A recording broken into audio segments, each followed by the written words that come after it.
ব্যাপক শোরগোল তুলে চুপসে গেল কিংস পার্টি খ্যাত তিনটি দল। সংস্কারের কথা বলে কোন কিংস পার্টি তৈরি করার কাজ করা যাবে না।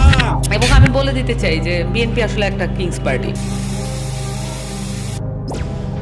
নতুন রাজনৈতিক দল জাতীয় নাগরিক পার্টি গঠন হওয়ার পর সেই দলকে বিএনপি বলছে কিংস পার্টি। তার প্রতি উত্তরে বিএনপিকে কিংস পার্টি বলে সম্বোধন করছে জাতীয় নাগরিক পার্টি। অ্যাকচুয়ালি এই কিংস পার্টি আসলে সত্যিকার অর্থে কি?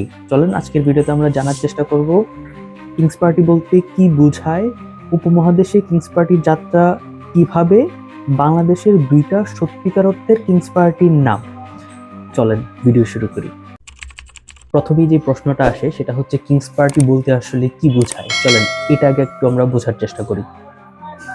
কিংস পার্টি বলতে বোঝায় যখন কোনো বিদ্রোহের পর কিংবা সামরিক শক্তির মাধ্যমে একটি রাষ্ট্রের ক্ষমতায় বসে এবং ক্ষমতা টিকিয়ে রাখার জন্য ক্ষমতায় থাকা অবস্থায় একটি নতুন রাজনৈতিক দল গঠন করা, তখন তাকে আমরা কিংস পার্টি বলতে পারবো। আর একটু সহজ করে বলি, বর্তমানে বাংলাদেশের ক্ষমতায় আছেন হচ্ছে ডক্টর মোহাম্মদ ইউনূস। এখন ডক্টর মোহাম্মদ ইউনূস যদি তার ক্ষমতাকে টিকিয়ে রাখার জন্য নতুন একটা রাজনৈতিক দল গঠন করে, তখন সেই রাজনৈতিক দলকে আমরা বলতে পারবো কিংস পার্টি। কিংস পার্টির যাত্রা এই উপমহাদেশে কিভাবে শুরু হয় আমরা আগে সেটা জানার চেষ্টা করব, তারপর আমরা বাংলাদেশে আসবো, বাংলাদেশের কিংস পার্টি সম্পর্কে জানার চেষ্টা করব। এখন যেটা প্রশ্ন আসে সেটা হচ্ছে উপমহাদেশে কিংস পার্টির যাত্রাটা আসলে কিভাবে হয়েছিল। এই উপমহাদেশের প্রথম রাজনৈতিক দলের নাম হচ্ছে ভারতীয় জাতীয় কংগ্রেস, যেটা প্রতিষ্ঠিত হয় 1885 সালের 28 ডিসেম্বর। সালটা দেখেই বুঝতে পারছেন তখন ছিল ব্রিটিশ আমল। এবং খুব ইন্টারেস্টিং একটা জিনিস হচ্ছে এই দলের প্রতিষ্ঠাতা কোনো ইন্ডিয়ান ছিল না, ছিলেন একজন ইংরেজ যার নাম অক্টেভিয়ান হিউম। এই দলের মূল উদ্দেশ্যটা ছিল তখন ভারতীয় যে শিক্ষিত নাগরিকরা আছে তাদেরকে নিয়ে একটা প্ল্যাটফর্ম তৈরি করা এবং সেখানে যত ধরনের রাজনৈতিক আলাপ আলোচনা আছে করা। এটা করার উদ্দেশ্যটা হচ্ছে যাতে করে যারা শাসন করছে মানে ইংরেজরা এবং যারা শোষিত হচ্ছে মানে যারা ইন্ডিয়ানরা বা আমাদের ভারতের মধ্যে যারা বসবাস করি তাদের মধ্যে যাতে দূরত্বটা কম হয় এবং তারা যাতে সুষ্ঠু সুন্দরভাবে পরিচালনা করে। কিন্তু তারা কখনো এটা বুঝতে পারেনি যে ঠিক এই দলটাই একদিন তাদের বিরুদ্ধে আন্দোলন করবে। সো এই সেন্স থেকে আপনিও এই কংগ্রেস দলটাকে বা ভারতীয় জাতীয় যে কংগ্রেস দলটা, এই দলটাকে একটা কিংস পার্টি বলতে পারেন। চলেন এইবার আমরা বাংলাদেশের দুইটা সত্যিকার অর্থের কিংস পার্টির নাম জানার চেষ্টা করি এবং বোঝার চেষ্টা করি যে কেন আসলে তাদেরকে কিংস পার্টি আমরা বলতে পারবো।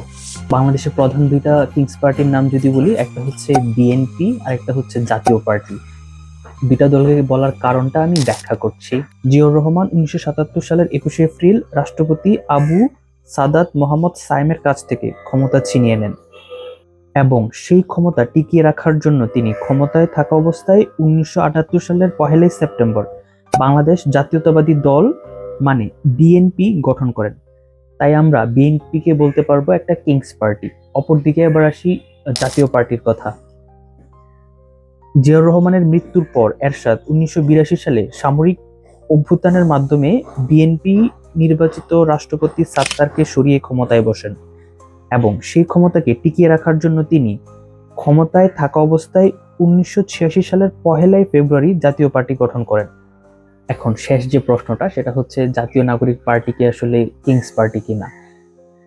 জাতীয় নাগরিক পার্টি কিংস পার্টি হতো যদি নাহিদ ক্ষমতায় থাকা অবস্থায় মানে উপদেষ্টা থাকা অবস্থায় এই দলটা গঠন করত। যেহেতু উপদেষ্টা নাহিদ পদত্যাগ করে তারপর দল গঠন করেছে, সেই সূত্র অনুযায়ী বা সেই বেসিসে আমরা বলতে পারি যে আসলে জাতীয় নাগরিক পার্টি আসলে কোনো কিংস পার্টি না।